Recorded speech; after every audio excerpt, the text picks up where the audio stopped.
En 2022, votre mobilisation et votre soutien ont permis à la petite équipe Foodwatch de monter au créneau. D'enquête en révélation, de médias en rendez-vous institutionnels, nous avons défendu en toute indépendance votre droit à l'alimentation. En janvier, Foodwatch démarre l'année sur les chapeaux de roue, en alertant sur un rappel tardif de bûches de Noël contaminées par l'oxyde d'éthylène, un pesticide interdit en Europe. Certains produits étaient commercialisés depuis 2019. Mais surtout, en fait, il y a un risque cancérogène. En février, la loi nitrite est adoptée par l'Assemblée nationale.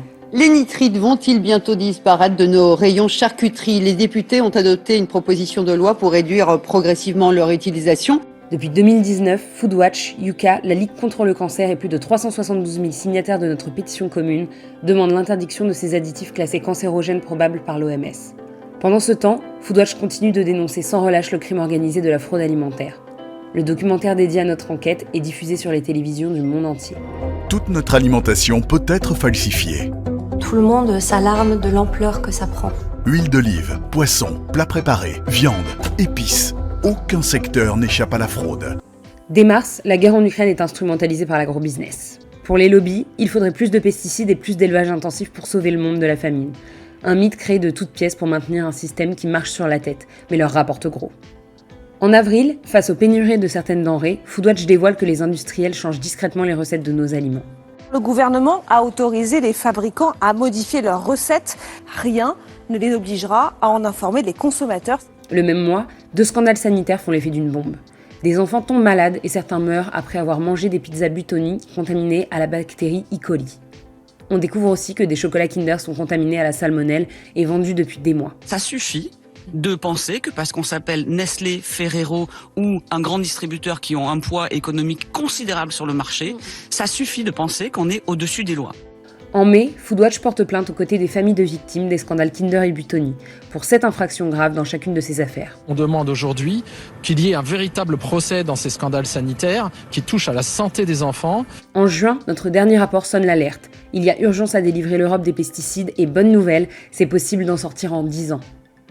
En parallèle, Foodwatch monte au créneau face aux spéculateurs de la faim, ces vautours qui s'en mettent plein les poches alors que d'autres peinent à se nourrir. 2 ONG françaises, Foodwatch et le CCFD Terre Solidaire, ont publié un communiqué cette semaine pour appeler à combattre la spéculation sur les produits alimentaires de base. En juillet, l'ANSES donne raison à Foodwatch, Yuka et la Ligue contre le cancer. Oui, les nitrites ajoutés dans notre alimentation présentent des risques pour notre santé. Il est temps de les bannir. L'agence sanitaire française a tranché. Tout n'est pas bon dans le jambon. En août, les arnaques sur l'étiquette débusquées par Foodwatch toute l'année ne prennent pas de vacances. Nous non plus. Dès le 1er septembre, Foodwatch fait sa rentrée en alertant sur l'inflation masquée.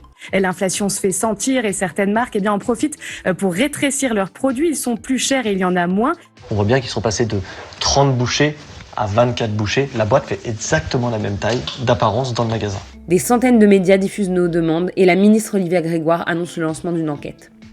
En octobre, le collectif fait la différence. Aux côtés d'une quarantaine d'organisations, dont L214 et Greenpeace, Foodwatch dénonce un amendement qui menace les associations lanceuses d'alerte. Et victoire. L'amendement anti-lanceur d'alerte, téléguidé par la FNSEA, vient d'être rejeté par l'Assemblée nationale. En novembre, Foodwatch continue de taper du poing sur la table. On essaie de nous faire croire, les lobbies, notamment des pesticides et leurs compères, essaient de nous faire croire qu'il faut produire plus pour répondre à la faim dans le monde. C'est faux. On n'a pas de problème de quantité. La production alimentaire aujourd'hui est suffisante. C'est vraiment un problème de répartition. Déjà décembre, et l'industrie agroalimentaire rivalise de paillettes, de flocons et de promesses sur ses emballages et dans ses rayons. Mais Foodwatch veille au grain. Gare aux arnaques pour Noël, Foodwatch lance une nouvelle opération coup de poing pour dénoncer les tromperies des industriels au moment des fêtes de Noël. Et sur cette table de Noël des arnaques, nous épinglons cette année 10 produits dont le marketing induit en erreur les consommateurs et les consommatrices et leur portefeuille. On termine l'année en beauté. La Cour d'appel d'Aix-en-Provence donne raison à l'application Yuka face au lobby de la charcuterie, dérangé par notre pétition commune sur les nitrites. Une victoire sans précédent pour le droit à l'information et la liberté d'expression. Ces mobilisations, ces victoires, ce sont les vôtres. Merci de les rendre possibles. Pour 2023, Foodwatch vous fait une seule promesse. Continuez à mettre les pieds dans le plat, avec vous et pour vous. Rejoignez-nous et ensemble, alimentons le débat. Rendez-vous sur foodwatch.fr et sur nos réseaux sociaux. À bientôt!